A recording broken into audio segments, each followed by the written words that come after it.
প্রিয় দর্শক, এই সেই মহান ব্যক্তি যে নাকি মহান কাজ করতে গিয়ে জনগণের কাছে হাতে নাতে ধরা খেয়ে এইভাবে রাস্তার মধ্যে হাহাকার করে কাতরাচ্ছেন। কেনই বা কাতরাচ্ছেন, কি কারণে কাতরাচ্ছেন, সেই বিষয় নিয়ে বিস্তারিত থাকছে সম্পূর্ণ ভিডিওতে। আশা করছি সম্পূর্ণ ভিডিও জুড়ে আমার সঙ্গে। প্রিয় দর্শক, আপনারা দেখতে পাচ্ছেন একজন মানসিক ভারসাম্যহীন ভাই।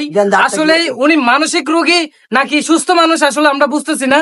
আসলে উনি আপনারা দেখতে পাচ্ছেন, ওনার কথার দ্বারা আপনারা বুঝতে পারবেন আসলে উনি কি মানসিক রোগী না এমনি সাধারণ মানুষ। তোমার কি মানসিক সমস্যা? না না না না, আমার সব বাড়ি কিশোরগঞ্জ, চাঁদুল্লাহ বাজার, বরবাদ। থাকো কই এখন? তাই কি মিরপুর কালছি, মিরপুর কালছি শিবরাত 2 নম্বর রোড করিমের বাসায়। এখানে এখানে অনেক আমার পেটে খিদা, 6 দিন ধরে আমি খাই না কিছু ভাত।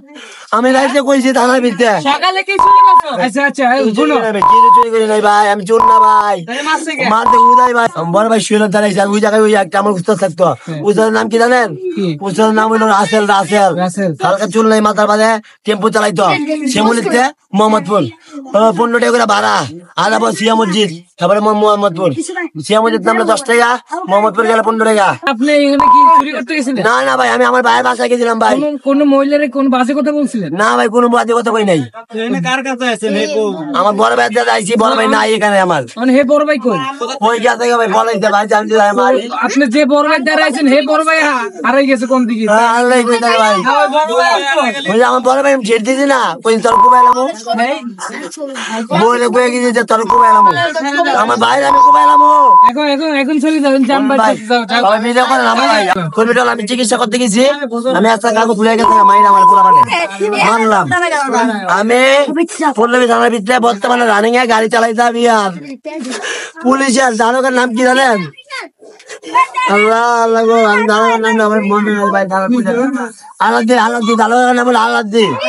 দারোগার নাম ওই ভাই পল্লবী থানায় গাড়ি চালাই দারোগার নাম আলাদি। ওই জায়গায় একটা পুলায় আকাশ পেরা নাম। আমার সব হাতে মোবাইল টোবাইল লয়ে গেছে গা, আমি তাও কিছু কই নাই। পরে আমি যেদিনকে আমার টিমের গাড়ি লয়ে গেছি, বারবার ওকে সামনে ঘুরছি আর কিছু মোবাইলটা দিয়ে টাকা নিয়ে দিচ্ছি। টাকার মোবাইল আমার দেয় নাই। ঠিক আছে, বুঝতে পারছি তোমার সব কথা রেকর্ডিং হইছে। সব আমার টাকা দেয় নাই ভাই।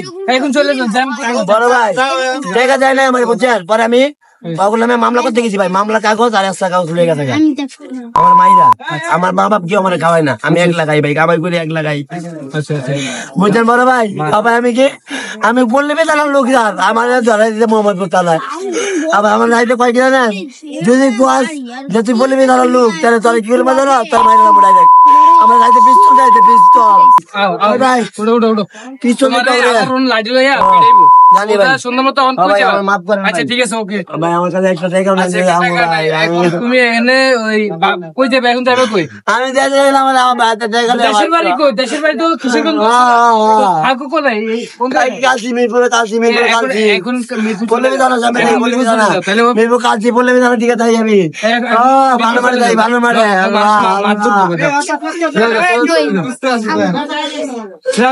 অন্যায় ভাবে মার। আচ্ছা, এটা মিডিয়া তো সারা হবে। ভাই মিডিয়া তো জানি দিবেন ভাই, মিডিয়ার আমার দ্বারা বাড়িয়ে দিবেন ভাই। আমার অন্যায় ভাবে মারা হয়েছে। আমি ইয়ার সাথে রানিং দারোগার পিস্তলের নিচে নামছি, ভালো মানে নিচে পিস্তল শুট করছি ভাই। ভাজি লইতে চাইছি, ভাজি লইতে গেছি ভাই, আমার ভাগাই দিতে আমার দায়িত্ব দিতে কথা।